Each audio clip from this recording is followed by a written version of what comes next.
പ്രേംകുമാർ കൊള്ളാവുന്ന ഒരാളായിരുന്നു കേട്ടോ. അതായത് ഈ രഞ്ജിത്ത് വലിയ പ്രശ്നമൊക്കെ ഉണ്ടാക്കിയ ഈ IFFK ഉണ്ടല്ലോ, അതിനകത്ത് നല്ല നടത്തിപ്പിൻ്റെ ഒരു വലിയ ഉത്തരവാദി മൂപ്പരായിരുന്നു. മൂപ്പർ നന്നായിട്ട് ചെയ്തിരുന്നു കാര്യങ്ങളെന്ന് തോന്നുന്നു. നല്ല രാഷ്ട്രീയം ഉണ്ടായിരുന്നു. അതായത് ഈ ഇടതുപക്ഷ രാഷ്ട്രീയം മൂപ്പർ ലേഖനമായിട്ട് എഴുതിയിരുന്നു.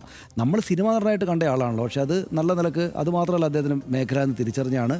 പിന്നെ ഇവർക്കൊരു ചെറിയ നഷ്ടമായിരിക്കും ലെഫ്റ്റിന് എന്നാണ് ഞാൻ വിചാരിക്കുന്നത്, കോൺഗ്രസ്സിന്. പക്ഷേ നമുക്കൊരു കാര്യമുള്ളത് അതായത് CPM എന്നങ്ങ് പോയാലും പൊതുപ്രവർത്തന രംഗത്തേക്ക് അദ്ദേഹം ഉണ്ടാകും എന്നതാണല്ലോ ഇപ്പോൾ കോൺഗ്രസ്സിലേക്ക് ചേരുന്നത് കാണുന്നത്. അപ്പോൾ അതുകൊണ്ട് അദ്ദേഹം പൊതുപ്രവർത്തന മേഖല ഉണ്ടാകുമെന്ന് വിചാരിക്കുക. അതുകൊണ്ട് ഈ CPM നിലനിർത്താൻ ശ്രമിക്കേണ്ടതായിരുന്നു എന്നൊരു അഭിപ്രായം എനിക്കുണ്ട്.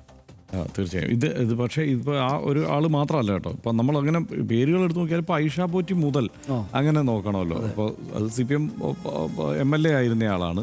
ഐഷ പോറ്റി ആദ്യം ഇറങ്ങിയിരിക്കുന്നു. ഇപ്പം ജയൻ ചേർത്തല സജീവമായിട്ട് പ്രകടന രംഗത്തൊക്കെ മുമ്പിൽ നിൽക്കുന്ന ഒരാളായിരുന്നു ജയൻ ചേർത്തല. അദ്ദേഹം മാറുന്നു എന്നുള്ള വാർത്ത വരുന്നതേ ഉള്ളൂ, അദ്ദേഹം സ്ഥിരീകരിച്ചിട്ടൊന്നുമില്ല.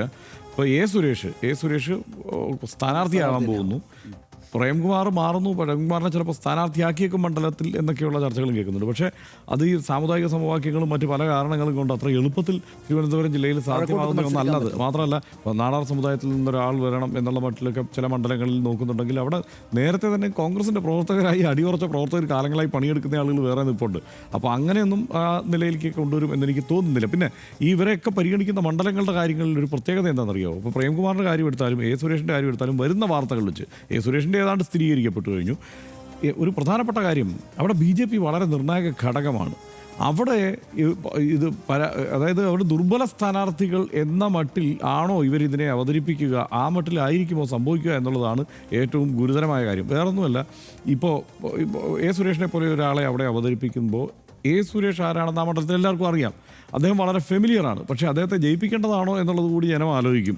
അവിടെ BJP രണ്ടാം സ്ഥാനത്ത് വന്നിരിക്കുന്ന മണ്ഡലമാണിത്. രണ്ടാം സ്ഥാനത്ത് വന്നിരിക്കുന്ന മണ്ഡലം ഇവിടെ ഇപ്പോൾ ഇത് തന്നെയാണ്. രണ്ടാം സ്ഥാനത്ത് വന്നിരിക്കുന്ന മണ്ഡലത്തിലേക്ക് പ്രേംകുമാറിനെയും ആലോചിക്കുന്നൊക്കെയാണ് മാധ്യമ വാർത്തകൾ വരുന്നത്. അതെന്തായാലും സ്ഥിരീകരിച്ചിട്ടില്ല. BJP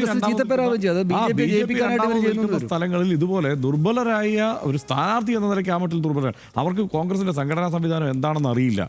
ആ സംഘടനാ സംവിധാനത്തെ ചലിപ്പിച്ച് വിജയത്തിലേക്ക് എത്തിക്കാൻ അവർക്ക് കഴിയുമോ എന്നുള്ള കാര്യത്തിൽ എനിക്ക് സംശയമുണ്ട്. മാത്രമല്ല, കോൺഗ്രസിലെ എല്ലായ്പ്പോഴും നേതാവ് സ്വന്തം നിലയ്ക്കാണ് കാര്യങ്ങളെ മുമ്പോട്ട് നയിക്കുക. സംഘടന അതിൻ്റെ പിന്നാലെയൊക്കെ വരും. പക്ഷേ നേതാവിൻ്റെ കഴിവുകൊണ്ടും നേതാവ് ഫണ്ട് സ്വരൂപിക്കുന്നത് കൊണ്ടും ഒക്കെ തന്നെയാണ് ആ തെരഞ്ഞെടുപ്പ് വിജയത്തിലേക്ക് കാര്യങ്ങളെ കൊണ്ടെത്തിക്കാൻ അവർക്ക് പറ്റുക. അതിന് പറ്റുന്നവരാണോ ഇവർ എന്നുള്ള കാര്യം സംശയമാണ്.